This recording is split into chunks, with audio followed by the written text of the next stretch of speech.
Lava. Te înnăbușai în pâcla încinse atmosfere. O, tu, noian de lavă ce-aveai să fii pământul! Făptura nu sunase din trâmbiți de cratere, nu fulgerase încă în noaptea ta cuvântul.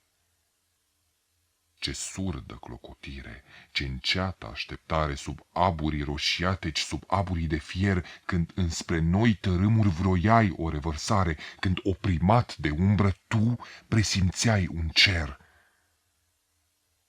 Dar se desprinse vălul și o boltă îndepărtată din zâmbetul albastru desfășură spre tine. O clipă a fost și totuși sclipirea ei curată te-a înfrățit de apururi cu sferele senine.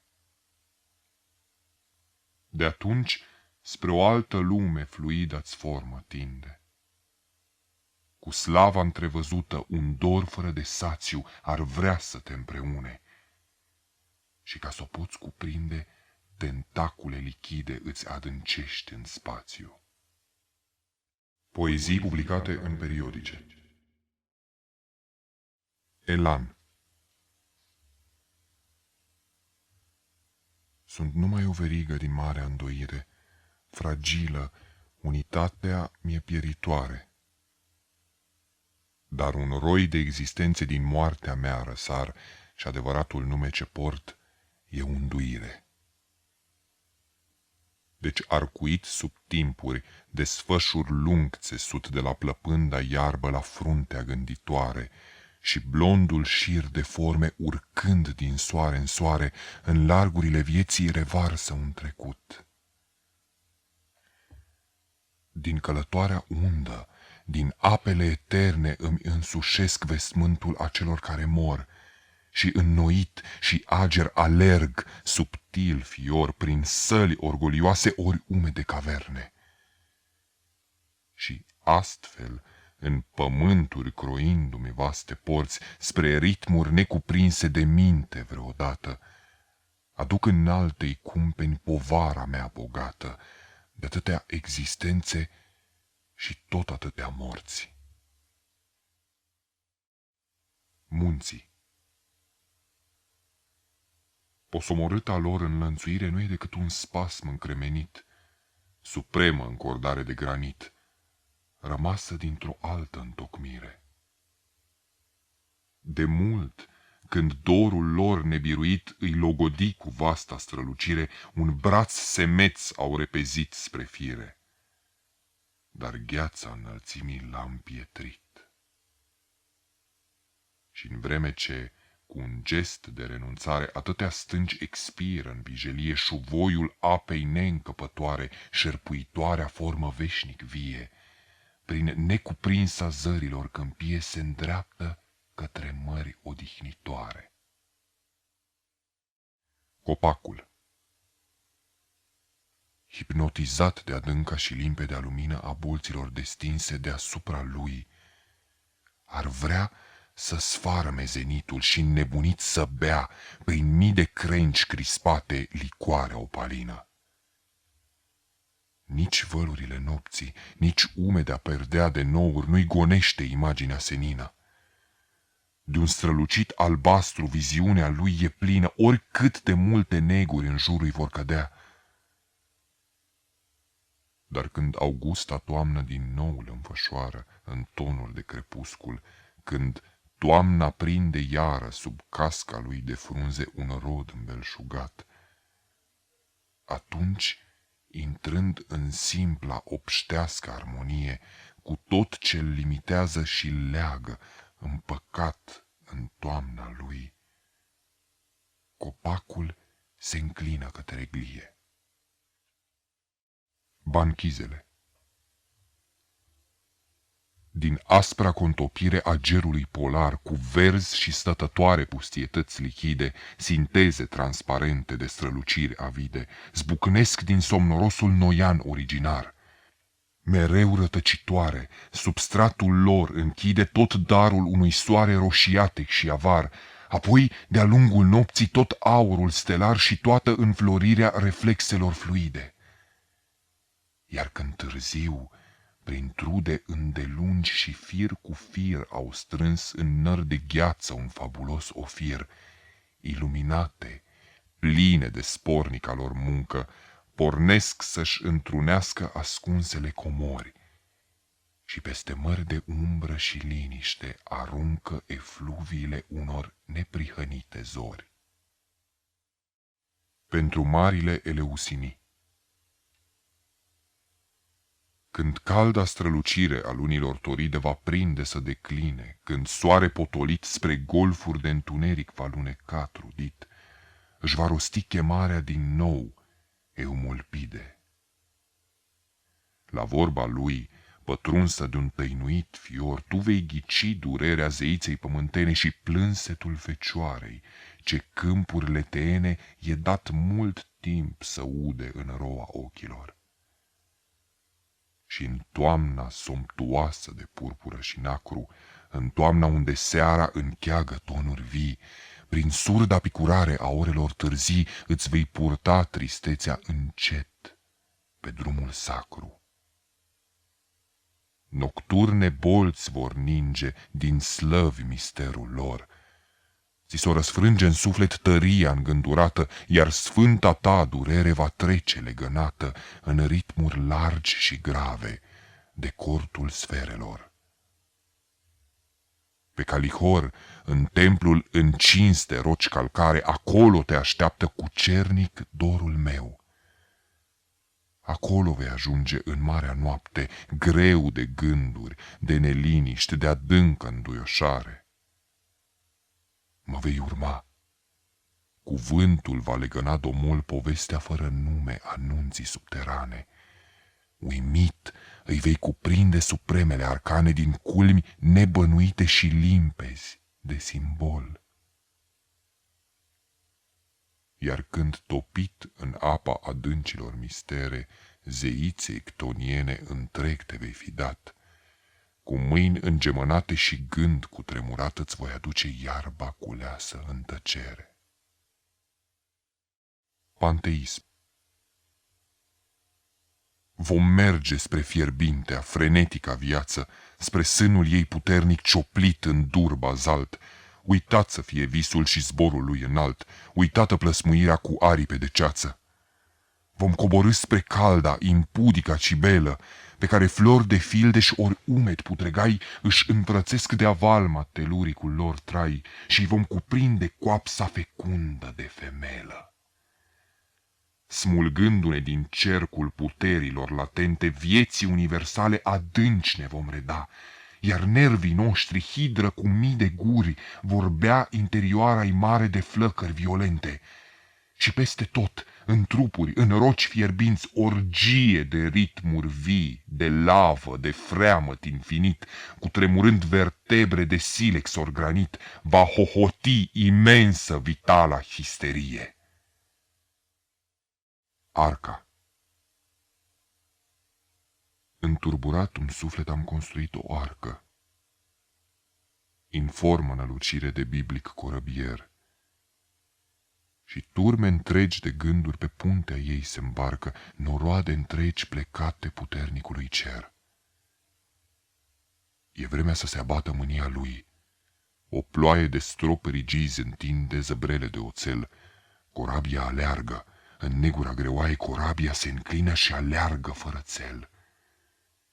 Și cel din urmă creștet de munte se scufundă. Spre care țărm, stăpâne? Spre care Ararat din bruma depărtării mă poartă adânca undă? S-a coborât pe ape rințoliu întunecat. Aud cum se destramă un suflet undeva, departe, în a ploii acidă melopee. E noapte în larg, iar arca te așteaptă, Jehova, pe mările din suflet să fereci curcubeie. Ți-am împletit. Ți-am împletit suprema cunună de tristețe, să te înalți mai gravă în cadrul tău de azur, iar seara să-ți umbrească înalta frumusețe și astfel întregită să atingi acordul pur. Dar dacă încumetarea ta șovăie și seara descinde friguroasă în inimă și gând, iar umedă pe frunte apasă greu tiara, atunci, slăvită soră, zorește mai curând spre malurile unde de mult îmbrățișarea așteaptă să te adoarmă așa cum tu desmierzi, așteaptă infinită și limpede ca marea, să te cununi cu somnul și în unde să te pierzi. Umbra. Ai biruit o dungă în miezul zilei, o mare de cenușă n-a sfințit, în surda războire ai biruit, stăpână ești pe vânătul argilei. De mult, de când în flăcăratul cer purta spre culmi diurna lui povară, la poala crestelor scăldate în pară, tu încrustai un sumbru colier.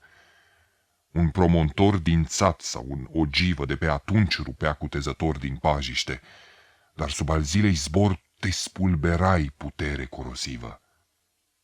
Când însă către cuibul său aprins pribeagul astru prinse să coboare, pe urma lui de foc triumfătoare o zgură plumburie ai întins.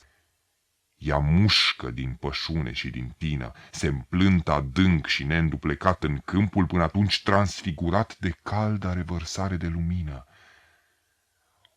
Valul tău trufaș și împotrivirea celor din urmă insule aurii, moartea strălucirilor târzii și doliul ce învesmântă iarăși firea.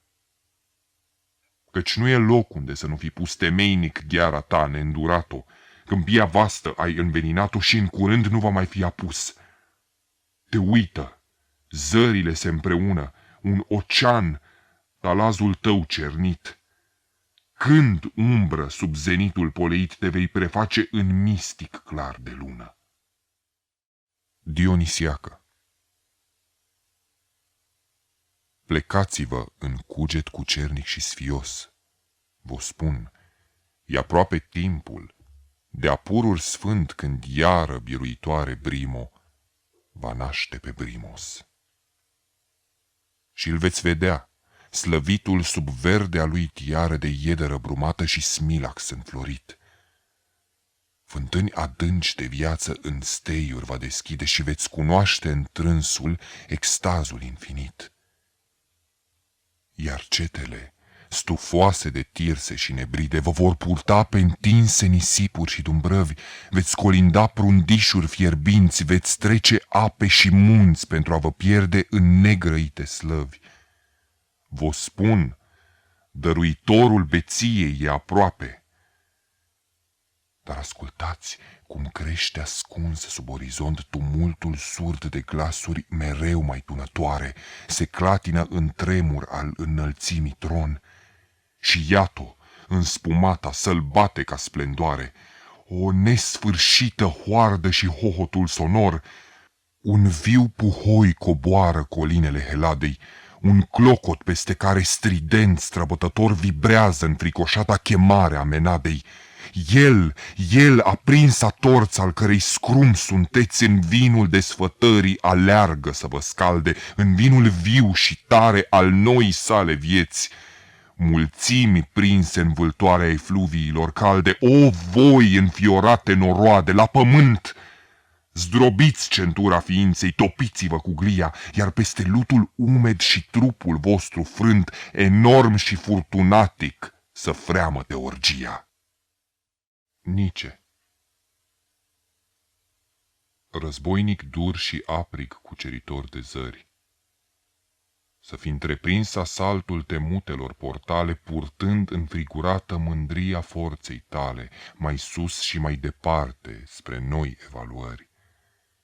Să fi străpuns penumbra letargică și ceața ce împleteau pe norme un neguros dedal, ca adâncind cu groaza abisului numenal, în seara biruinții să întrezărești cum viața întoarce somnoroasă în ciclul ei steril, sub fard și mască, mima unei absurde arte. Și totuși, pe deasupra rotirilor deșarte, făuritor de sensuri, să te ridici viril. Și beat de aderare activă și adâncă, aplauze unice în searbătul de cor, smulgând ardorii tale cuvântul creator, eternei reîntoarceri a vieții să chemi. Încă. Pitagora. În calmul multor zile de drumuri lungi pe mare, spre sânul adâncimii fluide am privit, iar ochiul meu lăuntric e încă năpădit de-a umbrei și culorii bogat amalgamare. Când repezi, când sticloase și umede și rare, în orbul mării limpezi, tezaur negrăit, răsfrângeri fără număr pe rând au oglindit multipla aparență și veșnica schimbare. Dar mai apoi Crotona cu zidul dorian m-au despărțit de-a pururi de glaucul noian. O, Ion! Duhul spartei în cruntă strâmtazare și sus prin golul nopții mai trist și mai sever cetatea siderală în stricta-i descărnare îmi dezvelește în număr vertebra ei de fier. Peisagiu retrospectiv. O, desfrunzirile din urmă! Te uită, vastele păduri stau vește de sub greaua turmă de nori haotici și obscuri. Te uită, soli ai crustei albe ce o să se așeze de pe acum în dantelări de fine salbe. Pe tufa umedă, pe drum, un cinic puf au nins scaieții. Și totuși iată-mă venit în fața toamnei și a tristeții cu gândul iarăși ispitit de avântul surd care destinde tot mai departe largul izbor, deasupra zărilor murinde, a sumbrei văi a tuturor. De-a lungul tristelor răzoare pe care vântul grămădi, atâtea crengi rătăcitoare, mângâietoare vei veni. Din golul toamnei vei renaște iubirii mele vis fugar și însetatul va cunoaște beția vinului tău rar. Vei fi atunci izbăvitoarea, deși umbrit de-un mort trecut, îmi vei aduce totuși floarea neprihănitului sărut. Și în pacea întinderii, cuvântul pe atâtea buze bănuit, dar iar intrat în noapte, sfântul cuvânt va fi rostit.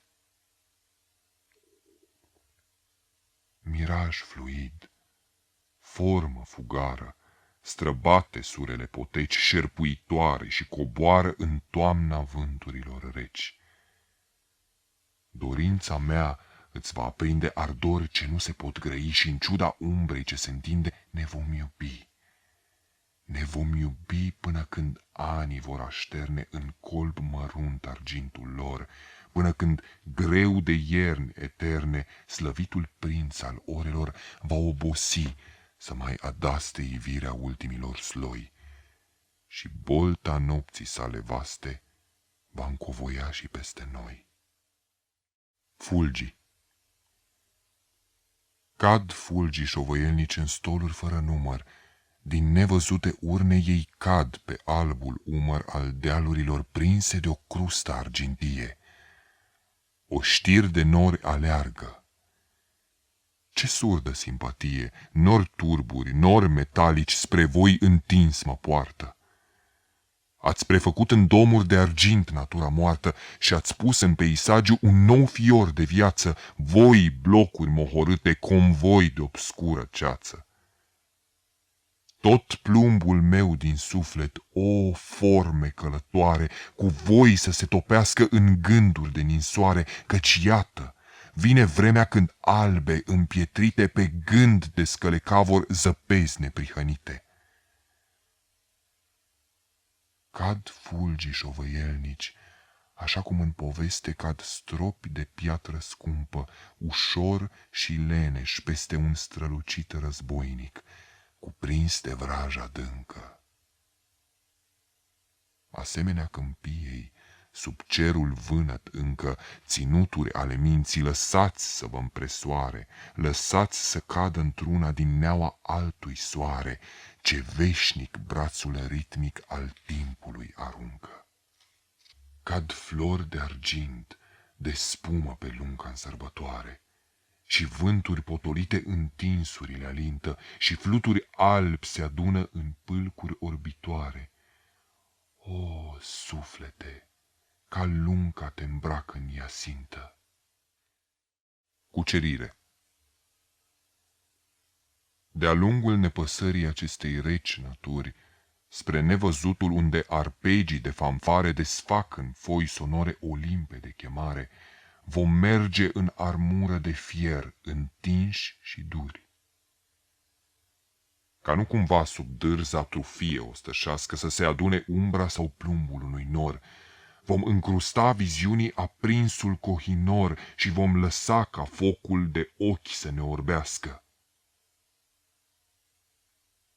Un somn năuc ne-o duce pe drumul mort, îngust, dar ființa noastră pură, desprinsă de gândire, va asculta cum sparge aorii în grădire, cum urcă din adâncuri un mare imn august. Și întregi întrâmbițarea de dincolo de vreme și năzuind înalte și albe biruinți, ne vom zvârli prin lama asaltelor fierbinți mai sus de noi, în largul destinelor supreme. Luntrea. Teorbele sonore și cântecele toate au adormit în burgul târziei noastre nunți. Și în stăruitorul declin chiar tu renunți să întârzi pe culmea posomorâtă. Poate el doar să mai rămână. El, somptuosul crin al formei care urcă și se desprinde parcă de malul apei unde tot gândul tău se îmbarcă, îndurerat, nesigur și silnic loengrin. Se îmbarcă. Uite! Lângă tufișul de ferigă el a zărit țărușul, se înclină și domol desnoadă ștreangul putred cu zgrunțuri de nămol, ce-i înnăsprește mâna și geme în verigă. O clipă cată în urmă, dar surde doruri știu, îl mână încet spre fluviul obscur care l-aspiră, pe când mereu mai umed și spiră lângă spiră, priponul strânge brațul cu un șarpe cenușiu. Sfielnic gând, tu nu vezi cum luntrea frământată și lebăda grăbită spre sfintele păduri vor să împletești porunca? Dar încă nu te înduri să lași ținutul veșted al nunții de altădată. Zorește, iar pe faldul ușor de hiasint îmbracă întâi armura și vechea ta mândrie și înalță spre uitatul regat ce te îmbie statura ta turnată în luminos argint. Vei trece. Mari codri fremătători de plângeri, înfiorați de câte un romantic halali, își vor bolti frunzișul, o clipă vor cocli și coiv și scut în jocul viridelor răsfrângeri. Zori neasemuite, apusuri de castele, aprinse sub metalul curat s-or oglindi, iar străvezia noapte va crește și rodi prin apele armurii răsade întregi de stele. Și împânzind cu încetul lăuntricul ungher, păianjeniși de acorduri și de eufonie, va țese peste cuget o nevăzută ie de sunete fluide ce se resorb și pierd. Fugarnic sfânt, tu lasă ca fluviul să te poarte, dar dincolo de luntrea îngustă nu privi, căci apa-ți va trimite și va întipări întunecată fața iubirii voastre moarte. Solie. Undirea infinită, lăuntricul fior, când verbul, prăbușirea năpraznică de tunet în inim și în lucruri vibra dominator. Nebănuitul vuiet. Păstrezi vreun răsunet tu, suflet prins de o vrajă pe al humei căpătâi, vreun câmpei din vâlva ce neîncăpătoare cutreiera hiatul adâncii nopți dintâi? E mult de când ecoul vestirii în tine moare, de când rigide ghețuri te înlănțuie împrejur, de când un cer de neguri și-a prăvălit tavanul pe al zidurilor mucet și colțuros contur. Nămeți și nori apasă. dar depășind colanul de piscuri sfidătoare, privește, am venit. Am coborât să-ți sprijin truditul paste, frate, ca de pe înalte praguri să ascult neîngrădit prelunga nechezare a lumii fecundate. Tu nu știi încă? Imnul tumulturilor vii, nici zid și nici tenebră nu poate să-l sufoce. La poarta zăvorâtă grăbește-te să vii, vei desluși și astăzi în larguri marea voce. Când va veni declinul. Cu mâini învinețite de umblet lung prin ger, voi reîntra în mine când va veni declinul. Voi coborî să caut, pierdut într-un ungher, firida unde arde cu foc nestins divinul. Și flăcării voi spune, fior al caldei firi, joc viu ori șovăielnic de galbenă maramă, vibrare necurmată, zigzag de pâlpâiri, ușoară și fierbinte văpaie de destramă. Redă-ne mărginirii fugarul tău mister, mereu mai străvezie, mereu mai necuprinsă, prin sure și înalte pustiuri de eter, desfășură pe hăuri o horbotă aprinsă. Deasupra ta, deasupra haoticului drum cupolele nocturne te-or strejui hieratic, iar tu vei fi parfumul lunecător de acum pe-a lumilor întinsă tipsie de jeratic. Curând, sub faldul umbrei nu vei mai desluși nici recea Astratee, nici încruntata Gee. Doar spuza-si de fată în depărtare și în preajmă goana unor năluci opiacei. Vulturi de flăcări, aștri spre tine s-or purta, vâslirii lor solemne deschide atunci ferestre și bea din plinul vârtejul stârnit în preajma ta, cum altădată boarea pădurilor terestre. Respiră, crești mai vastă, în plasma unde doar o singură năvală de năzuință se aprinde, asemeni unui mare și lacom protozoar, înmugurindu-ți brațe în noapte le întinde. Al tău cuprinsul întregului dintâi, din negura Andromedii la sorii din Centaur, stăpânitoare, soarbe tot cerul și rămâi, prin marea de funingini, năvodul plin cu aur. Râul. Din culmea unde, mai presus de nor, doar gheața își sculptează diamantul, te prăvăleai gigant clocotitor cât zarea întins, haotic, ca neantul. În jurul tău frânturi de stâncă, lut, cadavre ale florii uriașe, monumentau un neînturnat trecut și nicăieri în goana pătimașe reflexul liniștit nu locuia cu lumea lui năvalnicele ape. Dar anii au trecut. Din matca ta prea strâmtă atunci ai dispărut aproape. Oglindă călătoare, cer mobil, te-ai încadrat într-o ușoară spumă și-ți porți acum cristalul tău steril spre a mărilor îndepărtată brumă. Dar murmurul, acord eternizat, neîncetat mărirea ta o plânge.